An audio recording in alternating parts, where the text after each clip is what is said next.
As the floodwaters from Hurricane Harvey begin to recede from the Gulf Coast, new problems begin to manifest as scamming reports to take aim at the victims of the natural disaster.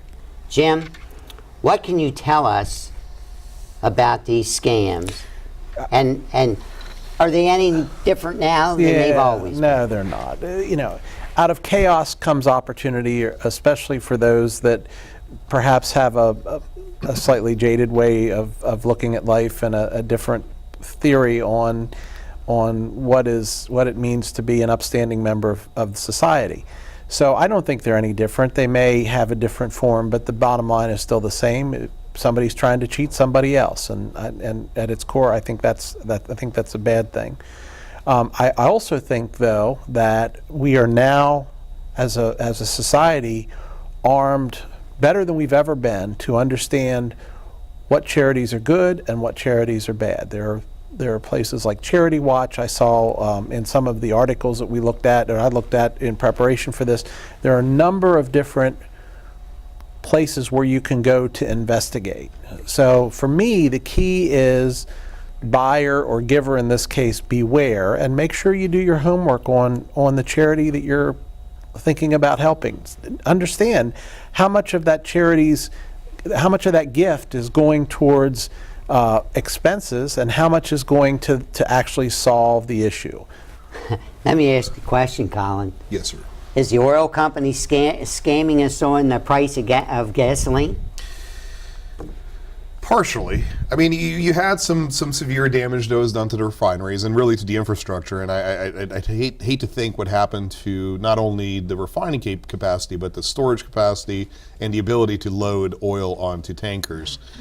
It is an ebb and flow market, so supply is going to dictate price to a large degree and demand. We're also getting to the end of the summer, so I think demand is going to decrease a little bit. I don't know. I think sometimes I think that there's a lot of nuance to that. They'll use the excuse to drive up prices, but there's only so much that the market will bear. Well, let's face it, the oil companies have never had a problem figuring out how to turn a profit. So I'm sure that... Are they taking advantage of the situation here? I don't know. Gas price has been way down in the last 5, 6 years. Why is it? There's a way that it was going to go up. This happens to be the way. Will it come down as fast as it went up? No, I'm sure it won't, and it never does it? No, you look at just a month or so ago, oil was down around what, $30 or $40 a barrel, and the last time that happened, the gas price was down around $1.99, but it was still $2.27 or $2.28 in Washington County. So the real question, though, on that becomes, and it's a theoretical question: how much of our production and transport capacity is in an area that obviously is very vulnerable? Houston represents the vast majority of the oil that passes through this country goes through the port of Houston. We've just discovered a major weakness in that thought process. Really, I think the answer for the oil industry is to diversify a little bit. A pipeline, maybe from Canada. They got a pipeline. Where does that pipeline stop? In maybe Louisiana? under the Potomac River. Does it? Don't get me started. In Hancock. Does the pipeline stop? It continues to go on north, but doesn't the oil flow stop in Louisiana? Yeah, I don't know.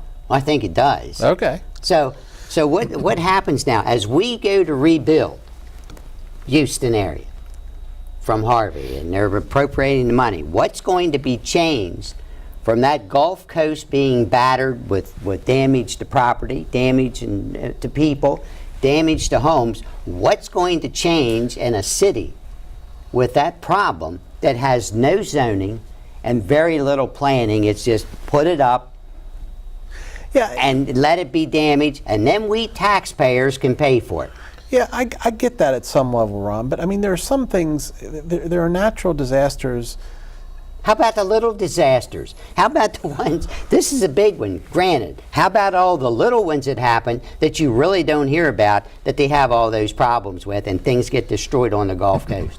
Well, I understand that, but if you look at back in the Mayor Ray Nagin, is that the guy? Do you remember that guy? Oh, do we ever? Yeah. So, but back in his day, and when the levees when we ran the levees and so forth. I mean, what the Army Corps of Engineers put back in was certainly better than what was there. Technology has improved. As we rebuild, my hope is that we use the technology advances that we have to make whatever we're rebuilding better, stronger, safer. So it will take more of an impact. But still, I mean, you look at this situation. This was a pretty strong storm, but it wasn't the strongest. No, it was. Now, Colin, do you think as this is all rebuilt that we could take the money from the wall that was going to be built along the west border of Texas and put it on the east border of Texas to protect the very infrastructure that needs to be protected? Are you insinuating New Mexico is going to build levees? Is Mexico going to be in Houston helping people? Who's going to do all the labor, the intensive labor in rebuilding Houston?